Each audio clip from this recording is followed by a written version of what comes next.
Hi everyone, Chad here with Kinetics for another at-home or travel workout. We'll go through our prep, our sweat, and our breathe portion today. Take a look at each movement, offer some suggestions on how you can adjust those movements to suit your needs, add some equipment in where applicable, as well as just kind of showing you what they look like. Remember, we give rep ranges and set ranges. That way you can take this workout and you can adjust it to the amount of time you have available, as well as where your current fitness level is. So let's get started. Our prep portion today, 3 to 4 sets of 1 minute of front to back hops, followed by 8 to 10 prisoner Kang squats, then 8 to 10 calf raises, lastly 12 to 16 bent over reverse fly plus row. Okay, so let's look at what those look like. So that minute of front to back hops, I'm literally just gonna maybe pick a spot or a line on the floor and I'm just jumping back and forth over that spot.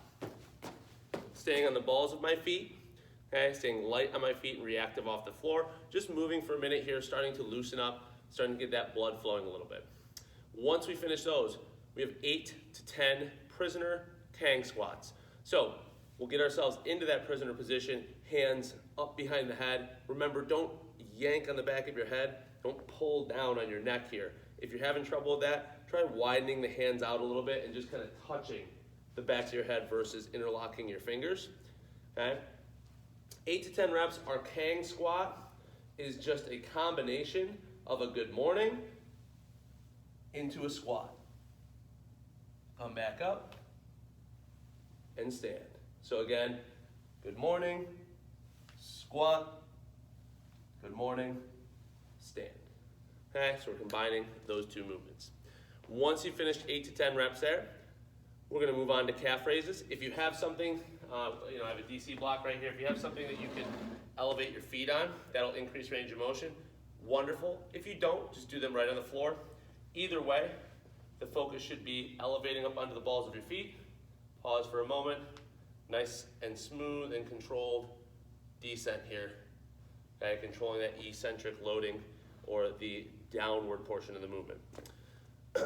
Once we finish 8 to 10 nice, slow, smooth, controlled reps there, we're gonna move on to our fourth and final movement for our prep, which is a bent over reverse fly plus row. So we're just combining these two movements. We're gonna do 12 to 16 total reps, okay? And what it's gonna look like, I'm gonna get myself into that good hinge position. If I don't have any dumbbells or anything like that, that's fine. I'm gonna do this without anything. I'll just create some tension by making my hands into fists. And I'm going to go into that fly position, squeezing my shoulder blades together, back down, row, pulling my elbows back. Fly, row. Okay, if I have some light dumbbells available to me, I don't know where my other dumbbell went. Anyway, all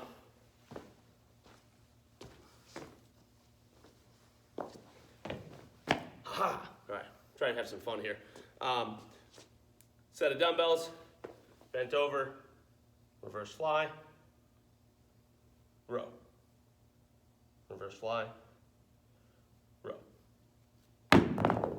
Okay, once we go through 3 to 4 sets of all 4 of those movements, we'll move on to our sweat piece. 4 to 6 sets in the sweat piece today, again, based on the time you have available and kind of where you're at with your fitness.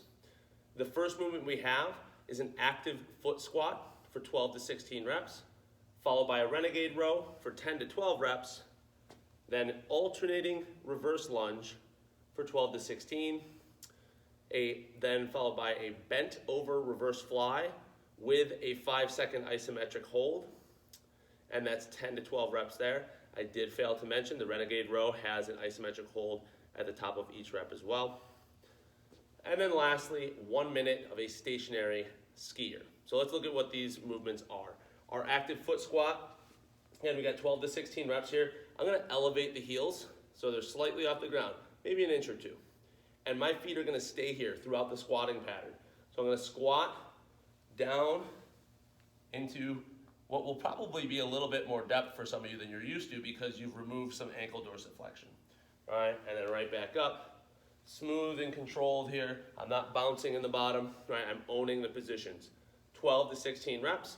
Then I'll move on to my renegade row. So I'm gonna get down into a tall plank position here, and that position is gonna be aided by widening your feet a little bit. So if you don't have weight, you're gonna still do the same row, okay? And just pull your hand up towards your rib and hold for a moment, okay? I'm gonna do a 3-second iso hold here.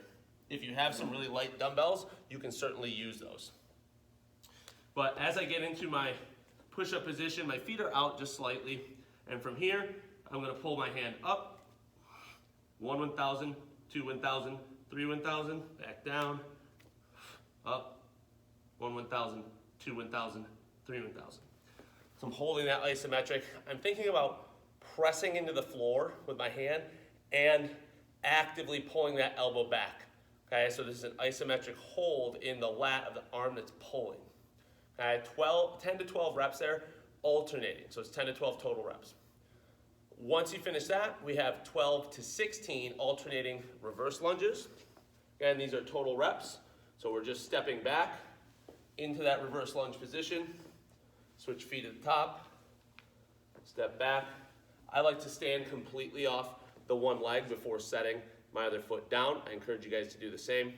12 to 16 reps, making sure our belly is braced. We're keeping the shoulders stacked over the hips the entire time. As we finish those, we have 10 to 12 reps of a bent over reverse fly, and we're adding in a 5-second isometric hold. So with or without weight, if you have some light dumbbells, you can certainly use them. If not, not a big deal. Create some tension with your fists. Bent over position, reverse fly, and I'm gonna hold this position and back down, okay? Every rep, I'm holding for about 5 seconds. Really, really maximal effort in that isometric hold. Really try and bring your shoulder blades together, flex through that upper back, okay? These should feel real tough, should feel kind of shaky as you're doing them. If not, then you're not working very hard on that isometric, so I encourage you to try a little bit harder to really pull those shoulder blades together and hold that position. Once you finish 10 to 12 reps there, last thing we have on our list is a stationary skier. So we're gonna channel our inner gazelle, and from here, we're just switching our feet forward and back. Again, staying on the balls of our feet, staying light, okay? And just elevating that heart rate a little bit, getting the blood pumping, and we'll come back to our active foot squat once we finish a minute there. 4 to 6 sets of this before we transition on to our breathe section. As always, I encourage you guys to make sure that you don't skip the breathe portion. Take the time, take at least 5 minutes, close your eyes in that heel sitting position. That's what we have for today. Okay, close your eyes, sit there, big deep breaths into your belly, okay? Trying to elongate all 4 parts of the breath: the inhale, the hold, the exhale, and the hold of the exhalation, right? Those 4 pieces of your breath, you're trying to stretch each one of those out. But we'll spend 5 minutes heel sitting. Your top of your foot is just on the floor, and we sit back, like the name suggests, butt back onto the heels, and we're just sitting in this position. If you need, you can always roll up a towel, or if you have like a little yoga bolster or something, under the ankles. If you have some ankle discomfort there, that can alleviate it.